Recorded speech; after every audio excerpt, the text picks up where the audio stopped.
Municipal కార్మికుల సమ్మె కొనసాగుతోంది. గత 6 రోజులుగా విధులు బహిష్కరించి సమ్మెబాట పట్టిన సంగతి తెలిసిందే. ఇందులో భాగంగా ఆర్టీసీ బస్టాండ్ సెంటర్ నుండి కేవీఆర్ పెట్రోల్ బంక్ వద్దనున్న రూరల్ ఎమ్మెల్యే కార్యాలయం వరకు భారీ నిరసన ర్యాలీ కార్యక్రమాన్ని నిర్వహించారు. అనంతరం నెల్లూరు రూరల్ ఎమ్మెల్యే కోటంరెడ్డి శ్రీధర్ రెడ్డికి వినతిపత్రం సమర్పించి యూనియన్ నాయకులు, కార్మికులు ఆయనకు సమస్యలను వివరించారు. వాటిపై సానుకూలంగా స్పందించారు. నెల్లూరు రూరల్ ఎమ్మెల్యే కోటంరెడ్డి శ్రీధర్ రెడ్డి మాట్లాడుతూ, మున్సిపల్ కార్మికులు న్యాయమైన సమస్యలు అడుగుతున్నారని, వారి సమస్యల పరిష్కారం కోసం తన వంతు ప్రయత్నం చేస్తానని తెలిపారు. మున్సిపల్ శాఖ మంత్రితో, అధికారులతో చర్చించి సమస్యల పరిష్కారానికి కృషి చేస్తానని హామీ ఇచ్చారు. ఈ సందర్భంగా మున్సిపల్ వర్కర్స్ యూనియన్ నెల్లూరు అధ్యక్షులు కత్తి శ్రీనివాసులు మాట్లాడుతూ, కార్మికులు గత 6 రోజుల నుండి విధులు బహిష్కరించి పోరాటం చేస్తుంటే ప్రభుత్వం నిమ్మకు నీరెత్తినట్లు వ్యవహరిస్తుందని మండిపడ్డారు. నిరంతరం చెత్తాచెదారం, మలినాలు, మలమూత్రాలను శుభ్రపరుస్తూ కార్మికులు తమ ఆరోగ్యాలను పణంగా పెట్టి ప్రజల ఆరోగ్యాలను కాపాడుతున్నారని పేర్కొన్నారు. కాంట్రాక్టర్ల జోబులు నింపడం కోసం బలహీన వర్గాల కార్మికుల కడుపు కొట్టడం సరైన చర్య కాదని ఆయన విమర్శించారు. ఈ కార్యక్రమంలో సిపిఎం నెల్లూరు రూరల్ కార్యదర్శి కొండ ప్రసాద్, సిఐటియు నెల్లూరు నగర నాయకులు పి సూర్యనారాయణ, సిఐటియు రూరల్ నాయకులు Sudhakar, Shivaji, municipal workers union నాయకులు మట్టిపాటి శ్రీనివాసులు, రాంబాబు, కామాక్షమ్మ, కొండమ్మ, సుజాతమ్మ, సలోమి, షబీర్ తదితరులు పాల్గొన్నారు. గత 6 రోజుల నుండి రాష్ట్ర వ్యాప్తంగా మున్సిపల్ కార్మికులు తమ న్యాయమైనటువంటి డిమాండ్ల కోసం, సమస్యల పరిష్కారం కోసం సమ్మె విధులు బహిష్కరించి చేస్తా ఉన్నారు. అయితే ఈ రాష్ట్ర ప్రభుత్వం, ఈ కూటమి ప్రభుత్వం చాలా మొండిగా వ్యవహరిస్తా ఉన్నది. అడుగుతున్నది చాలా న్యాయమైనటువంటి సమస్యలు. కనీస వేతన సవరణ కమిషన్ ప్రకారం 26,000 జీతం ఉండాలని కేంద్ర ప్రభుత్వం నిర్ణయించినటువంటి వేతన సవరణ కమిషనే చెప్తుంది. కానీ ఇక్కడ జీతం 13,050 రూపాయలు మాత్రమే అందుతుంది. అదేవిధంగా 60 సంవత్సరాలు నిండే అనే నెపంతో నిర్దాక్షిణ్యంగా బయటికి గెంటేశారు. ప్రభుత్వ సంక్షేమ పథకాలు ఏవి కూడా వీళ్ళకి ఈ కూటమి ప్రభుత్వం వచ్చిన తర్వాత గత నెల నుండి అమలు కావడం లేదు. ఇప్పటిదాకా అమలయ్యాయి, ఇప్పుడు తీసేశారు.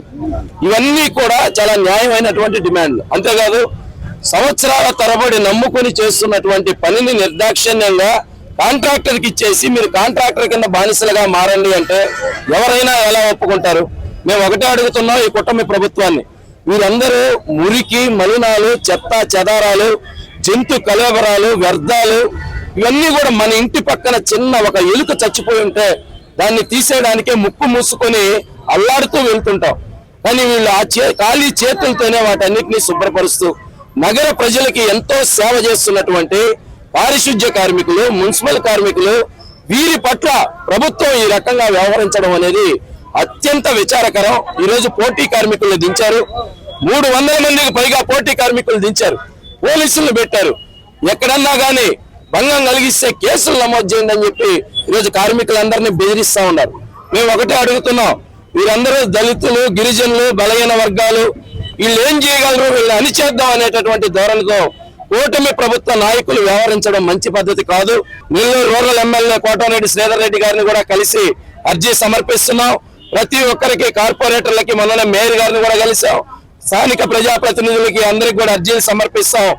ఎట్టి పరిస్థితుల్లో కాంట్రాక్టర్ కింద బానిసలుగా మారేటటువంటి ఈ టెండర్ విధానాన్ని, ఈ కాంట్రాక్టర్ విధానాన్ని ఒప్పుకునే సమస్య లేదు.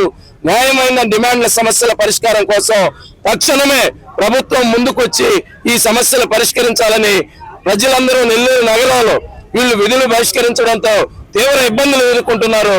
ప్రభుత్వం చొరవ చూపాలని చెప్పి మేము డిమాండ్ చేస్తున్నాం. మొత్తంగా మున్సిపల్ ఇంజనీరింగ్ కార్మికులు సమ్మెలోకి పోయి 6 రోజులు అవుతా ఉంది.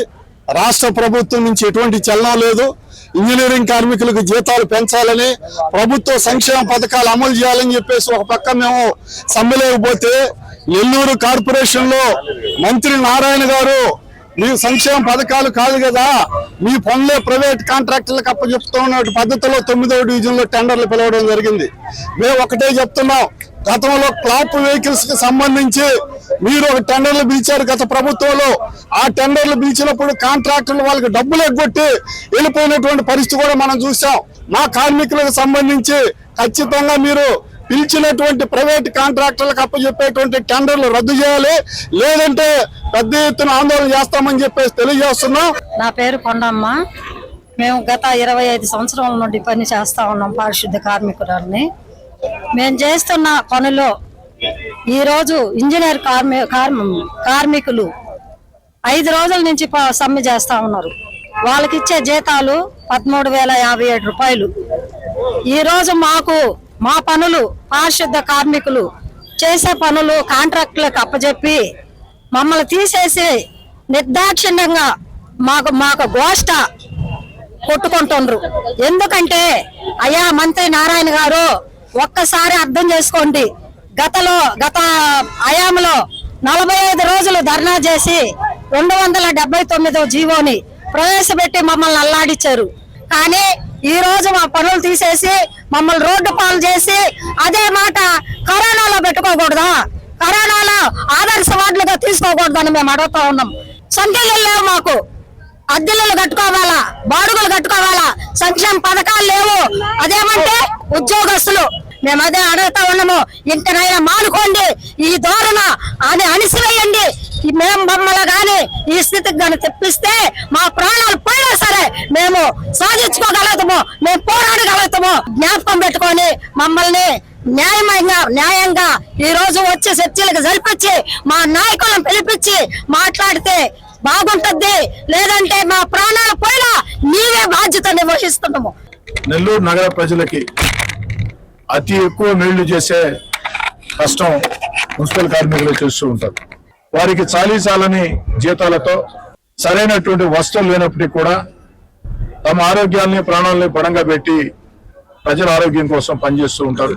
వారి న్యాయమైన కోరికల సమస్యల పరిష్కారం కోసం సిపిఎం నాయకుల ఆధ్వర్యంలో మిత్రుడు కత్తి సేనయ్య, సూరి, పెంచల్ నర్సయ్య, కొండా ప్రసాద్ ఆధ్వర్యంలో పెద్ద ఎత్తున రావటం జరిగింది.